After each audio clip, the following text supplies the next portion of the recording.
Good afternoon and hello. My name is Kathy Schultz and I am the Water Education Specialist with the California Department of Water Resources. And welcome to our first Water Wednesday of 2021. We started Water Wednesdays this past spring in response to the COVID-19 pandemic. If you're joining us for the very first time, you can actually check out our past episodes on our California DWR YouTube channel. We had programs on delta ecology and salmon and flood risk and how we get water during our hot, dry summers. And today we are starting a new series that will run throughout January. And for the next 4 weeks, we will be talking about different career opportunities in the water resources field, specifically talking about some of the jobs that help ensure delivery of water to over 27 million Californians. The mission of the California Department of Water Resources is to sustainably manage the water resources of California in cooperation with other agencies to benefit the state's people and protect, restore, and enhance the natural and human environments. And one of our key tasks is the operation of the California State Water Project. The California State Water Project, or SWP as it's commonly known, is a water storage and delivery system.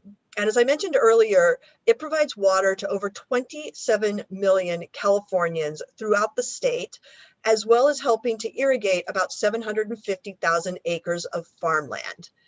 You can see actually behind me, this is a map of California showing the extent of the SWP. It starts up in Oroville and goes all the way down south of Los Angeles.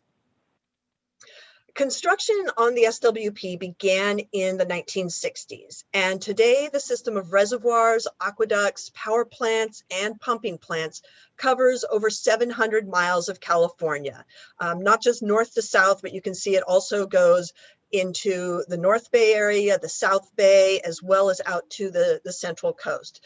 So it's about 700 miles of California has canals and aqueducts bringing water to it. And it was planned, it was constructed and operated by the Department of Water Resources. And it's actually the nation's largest state-built, multi-purpose, user-financed water project. So it was built by the state of California. It was financed by bonds and water users back in the 60s. And the water users are still paying for the operations today. So a lot of details in there, but in short, it's a really, really big project, one of the largest public work projects ever done. And while the primary purpose of the SWP is water supply, it also provides flood risk reduction, power generation, recreation opportunities, as well as fish and wildlife habitat. And so with all of these roles and this enormous geographic reach throughout California, operating and maintaining the SWP requires the efforts of over 2,000 people just at the Department of Water Resources alone. And so for the next 4 weeks, we're going to be talking with 4 of those people, 4 of those 2,000, who help ensure that the SWP makes those critical water deliveries throughout the state. Today, I am joined by Devinder Dhillon. Devinder is a senior engineer specialist with DWR's Operations and Maintenance Division. And engineers like Devinder are critical to the workings and the operation of the SWP. And he'll be sharing a little bit about what he does as an engineer and how he went from kid growing up in California to an engineer with DWR. Before I turn things over to Devinder, I'll just go over a few logistics for those of you joining us on Zoom. We did ask for your microphones and videos to be off. This just helps reduce distractions and background noise. But we do want to hear from you. So while Devinder's talking or after he's done, you can always go down to the bottom of your screen where the chat box is and just click on that and submit any questions that you may have for him about his job, about how he got here, anything you really might want to know. If you like captions or if you rely on captions, we also have a closed caption feature. We do have a captioner with us today. Again, down at the bottom of your Zoom screen, you just click on the tab that says CC or closed caption, and you can turn those on or off, whichever your preference is. And so with that, I'm going to go ahead and turn things over to Devinder. It's all yours. All right, thank you, Kathy. Can you guys hear me okay and see my screen? Yep, both of them. All right, perfect. Well, first, Happy New Year to everybody. And so as Kathy mentioned, my name is Devinder Dillon, and I'm a Senior Engineer in Water Resources with DWR. And today I'll be talking with you about my water engineering journey. So my journey consists of my education and my career, and so I'll walk through each one of these aspects. And so first we'll start with my education. Like every kid, I had a dream to have a dream job. And then I graduated high school, and then I started college. And then I got a student assistant position with DWR. And then I graduated UC Davis with my bachelor's degree. And then about a year and a half later, I became a full-time engineer at DWR. And then a few weeks later, I got my master's degree at UC Davis. So let's dive into a little bit more of these experiences here. So when we're a kid, you know, we always have kind of dream what we want to be when I grow up, and that may be influenced by your parents, your friends, your family, what you see on TV, and nowadays probably social media. And so for me, it was, you know, between being a doctor, being an astronaut, or a basketball player. I will say that I did, quote unquote, get to go to outer space. My wife found this picture of me when I was a little kid. And it's funny, our little one, she sees the picture and she tells me and my wife that, Dad, I want to be an astronaut too. I want to go on a rocket ship.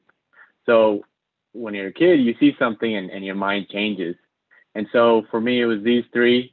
And I end up deciding that I wanted to be a basketball player. I grew up watching Shaquille O'Neal on the Lakers, and I decided that one day I'll go to the NBA. But then reality hit. I didn't practice as hard as I probably should have, and probably didn't meet the height requirements either. So I had to start thinking about other things that I wanted to do. And so my senior year in high school, started applying to colleges, and I just thought to myself, what should I do? I was really good in math, and I knew my major had to do something with math. And so I decided physics. But to be honest, I didn't really, wasn't 100% sure I was going to do physics. And so fast forward 2 more years, first 2 years in college where I finished my prerequisites. And then, you know, I decided in my 3rd year that, you know, physics wasn't for me. And it was just a lot of math. And maybe I wasn't having as much fun as Albert Einstein here. So I decided to do something more practical, and I decided engineering. But what type of engineering? There's so many different types of engineering. There's software and computer engineering. There's electrical engineering. There's mechanical engineering. And then there's also civil engineering. So just all different types of engineering. And so my 3rd year, I took an introductory class to civil engineering. And I became very interested in that. But little did I know that even within civil engineering, there's so many different focus areas. So which focus area? There's water, looking at hydrology and hydraulics. There's structural engineering, where you're looking at design and buildings. There's transportation. Maybe you're designing highways or roads, or looking at traffic lights. And then there's also geotech, where you're looking at the Earth's material. So which would be my focus area?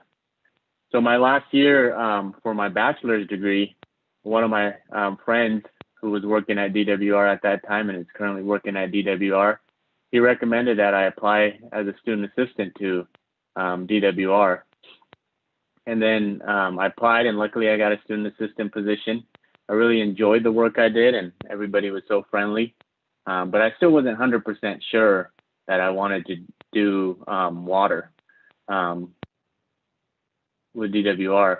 And then fast forward to the end of my master's degree, my advisor at that time introduced me and taught me how to use models to look at floodplain modeling. So basically looking at how much an area can inundate with water based on a nearby river or stream. And that's really when I fell and became more interested in water and in the love for water. And, I was so hooked on these models that I wanted to run them all the time and look at different scenarios. And so when we went on trips, I would, charge up the laptop and buckle it in, and so make sure it was safe so I can run these different scenarios. And at one point, I was even contemplating maybe I should buy a car seat so the laptop's even protected more. But I think that was taking it a little bit overboard, so I didn't. So that's kind of big picture how my education and my early career brought me to water. And so let's dive in a little bit more into my career. So I started as a bank teller in high school and most of college. And then, as I mentioned earlier, I got a student assistant position with DWR. A few months later, I graduated UC Davis with my bachelor's degree. And then I got a full-time position with DWR in the planning division. And then just a few months later, I got my master's degree. And then a couple years later, I transferred from one group within the planning division to another one, working on more technical aspects of engineering. And then I spent a couple years there, and then I got promoted to another division within DWR that looks at water transfers and water rights. And then I spent a little over 2 years there, and most recently, July of 2020, I transferred over to the State Water Project Operations and Planning Group. And so big picture, this is kind of my career journey. And then let's jump into this a little bit more of what kind of projects I worked on through my DWR career. So starting with planning, I helped out with the Central Valley Flood Protection Plan, looking at and analyzing the flood risk in Central Valley and looking at scenarios to reduce that flood risk. And then I also worked on a project where we were looking at determining how much water there is available in California to put into the ground to help our groundwater basins, and which we refer to as water available for replenishment. And so a lot of modeling, water resource modeling, to deal with these two projects. And then, as I mentioned, I moved over to the Water Transfer Water Rights Group, and so facilitating water transfers that are using the State Water Project facilities, because I was always interested in the State Water Project and learning more and how it works.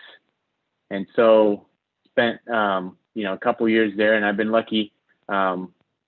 I've been able to kind of touch various aspects of the department. And then my interest for the State Water Project grew even more, and that's why I'm currently with the State Water Project. So as Kathy mentioned, nation's largest state-built multipurpose user-financed water project, multiple benefits, water supply, looking at power, protecting and restoring the environment, and also recreational activities. It provides water to over 27 million Californians throughout the state, over 750,000 acres of farmland. And here's just a schematic, very simple schematic of the State Water Project. Starting with in Northern California, our headwater reservoir is here, and then feeding into our main reservoir, Lake Oroville. That's on the Feather River, which feeds into the Sacramento River, into the Delta. And then extending our conveyance and canal and pipelines, which we refer to as the aqueduct, all the way to the Bay Area, to San Joaquin Valley in Southern California. So you guys are all probably familiar with the topography of California, but just to reiterate that here, naturally water will flow in the river here. Elevation gets lower as you go into the Delta. But then if you want to move that water across the delta and say to the Bay Area or the farmers in San Joaquin or the people in Southern California, you got to lift and pump that water. And so we pump it into, the aqueduct and move it across the state. And at one point down in Southern California, we're lifting the water 2,000 feet over the mountains. So the contractors can get that water. So, just imagine that, getting to work on such a critical and important aspect of California's water resources. And so I mentioned the term modeling in the last few slides. So what is that? Is it, a fashion show on water? That's a pretty cool idea, but not quite. So in the simplest form, what I refer to water resource modeling is just a simplified representation of a system. In this case, California's water system. So how do you represent that? And so let me walk through a couple examples to kind of illustrate that, what we mean by water resources modeling. So say you have a simple system where you have 2 rivers, and river B feeds into river A, and you want to know how much water is left. So basically it's a simple mass balance that you can do. See how much water is coming in, see how much water is going out, and then figure out at the end how much water do you have left. So in this case, river A provides 100 units of water. Somebody uses 10 units, so 100 minus 10 is left here. And then say river B provides an extra 25 units of water. So you're left with 100 minus 10 plus that additional 25. So in total, you're left with 115. Now let's expand on that example by maybe adding a little bit more features to it. And then so almost similar to the previous example, but you have, one of the users that is returning back some water, not fully utilizing the 10 units. And then you also have another diversion down here. So similar, just a little bit more features to it. You just kind of do the mass balance. Here you add 100 minus 10 plus 5.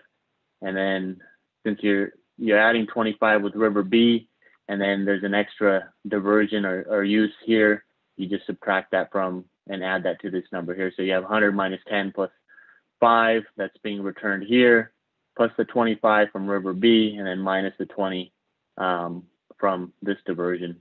So that's how much you were left. So is it as simple as that? No, California's water system is much more complicated.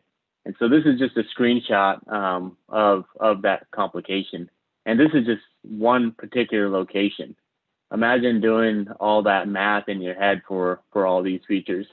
And I just briefly talked about kind of from the mass balance perspective, but you have to consider how the reservoirs are operated, on a potentially a monthly basis or even more than that. And then you also have to consider the physical processes that are happening in reality. And that is, if precipitation is falling, how much is falling as rain, how much is falling as snow, and that precipitation that falls as rain, how much of that is going into the ground and how much of that is directly running off into the river. So it gets very complicated. And that's why, you would want to develop a model to kind of represent the mass balance approach, the diversions, the facilities, and then also the physical processes. So that's what I mean when I talk about water resources modeling. So now you know what water resources modeling is.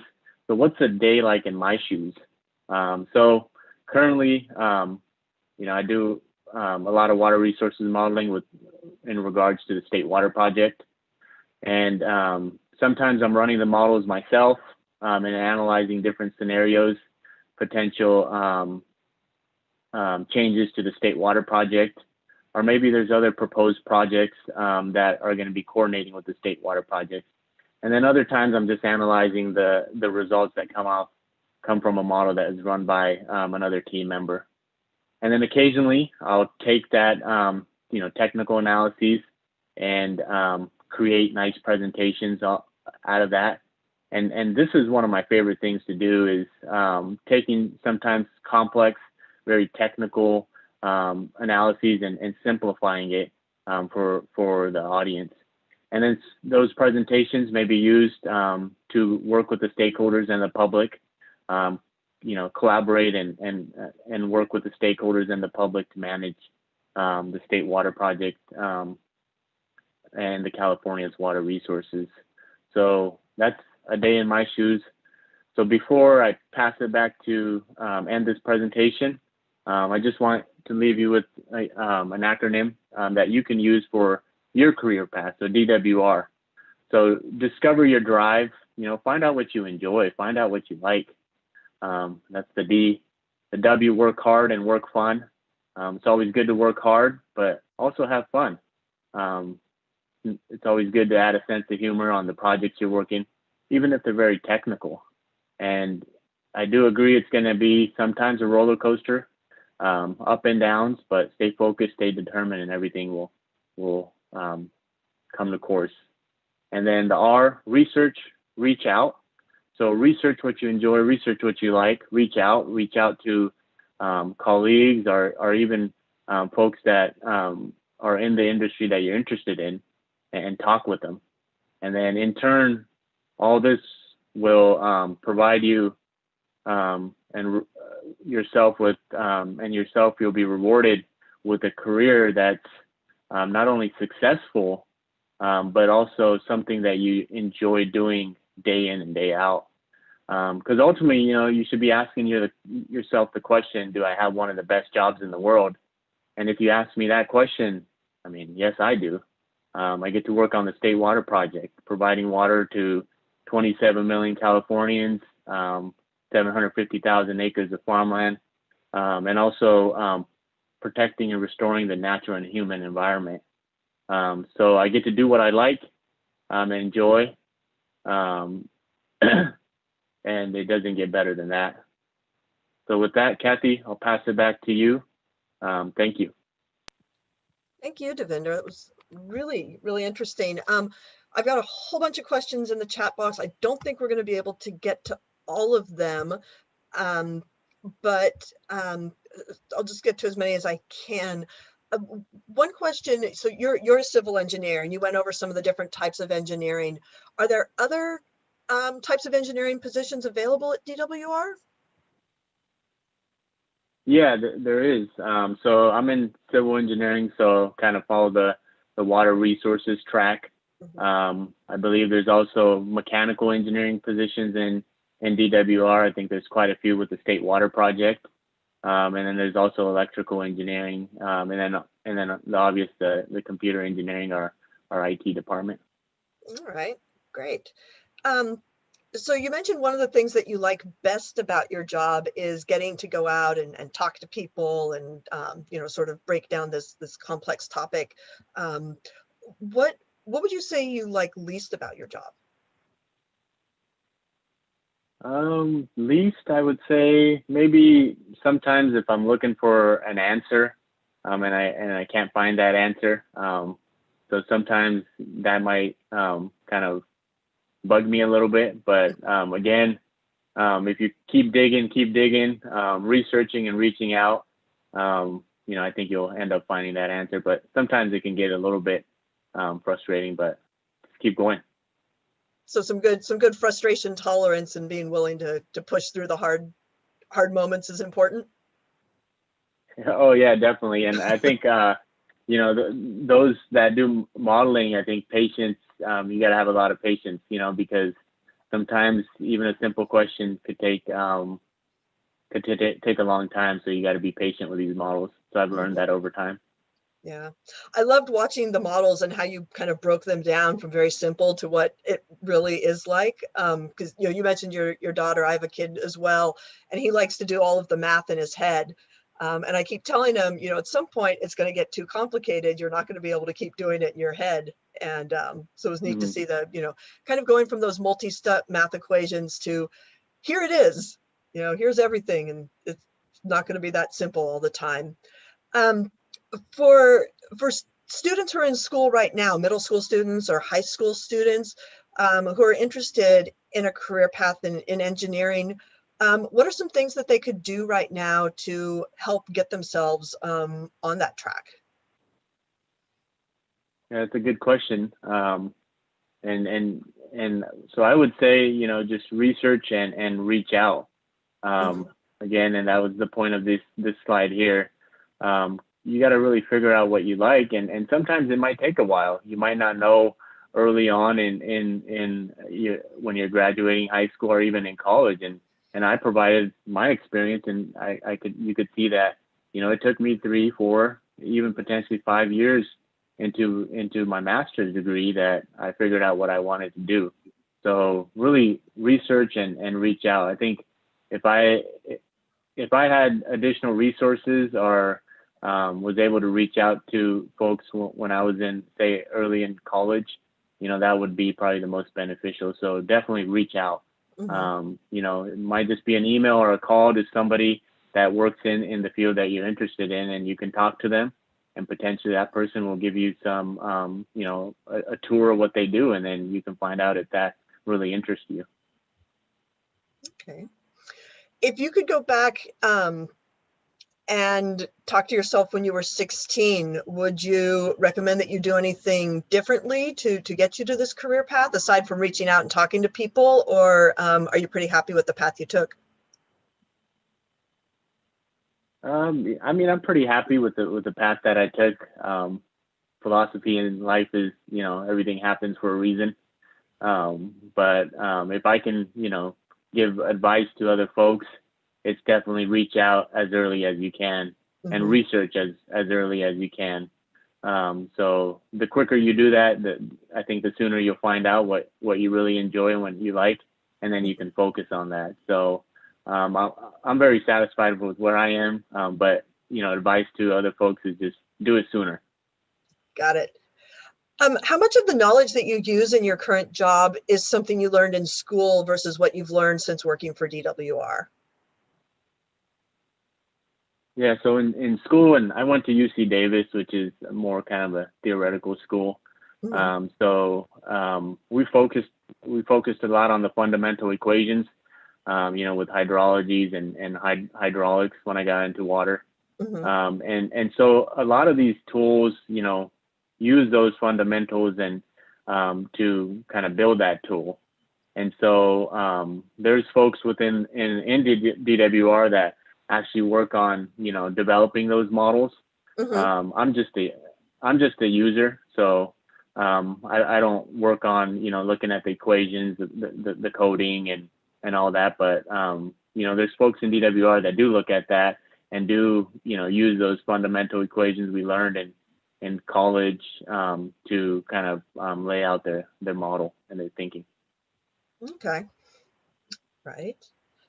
Let's see if I can get in one more question for you.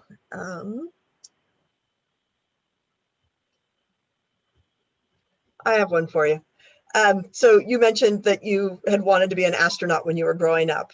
Is just out of curiosity, say we find water on Mars, would there be an opportunity for civil engineers to go to Mars and help? Could you combine your dream of being an astronaut with being a civil engineer and possibly work on projects in the future?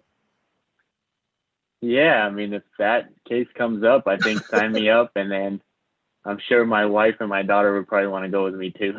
Yeah, especially your daughter. Yeah, so I can at least fulfill her dream that she was talking about last week. Yeah. No, it's interesting how you said it was a family friend who mentioned DWR to you. Is that correct? Or a classmate? Uh, yeah, classmate in UC Davis. Yep. Hmm. Yeah. Yeah. Yeah. So Go ahead. yeah, they were already working as a student assistant at DWR, so it's great to have that guidance from him. Hmm. Yeah. So that research and those relationships help help people focus on what they want to do. Great. Yeah, exactly. And sometimes, you research and reach out and you try it, and maybe that's not for you, but at least you Yeah, found out that it's not for you. that's a good Yeah. point. Yeah, absolutely. Like you said, you spent 3 years with physics before switching to engineering and realized that wasn't it. And I made a career change my junior year as well. Yeah, and I was a little bit lucky that, you know, a lot of the prerequisite classes, Mhm. lower division classes were the same for the two majors. Yeah. But yeah. Right. Well, thank you so much, Devinder, for joining us today to talk a bit about what you do as a civil engineer. It sounds like this is just one example of so many different types of paths that somebody in civil engineering can follow, even working in the water resources field. Um, I also want to thank everybody at home who joined us today.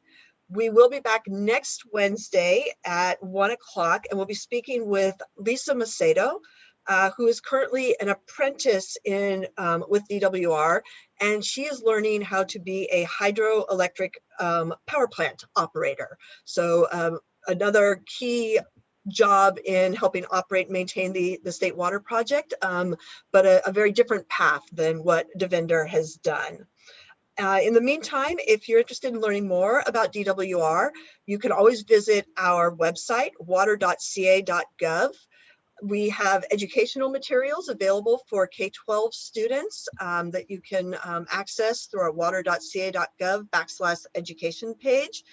And if you're interested in careers, whether it's as a civil engineer or seeing what else DWR has to offer, we do also have a careers web page that you can check out. And of course, you can always follow us on social media as well.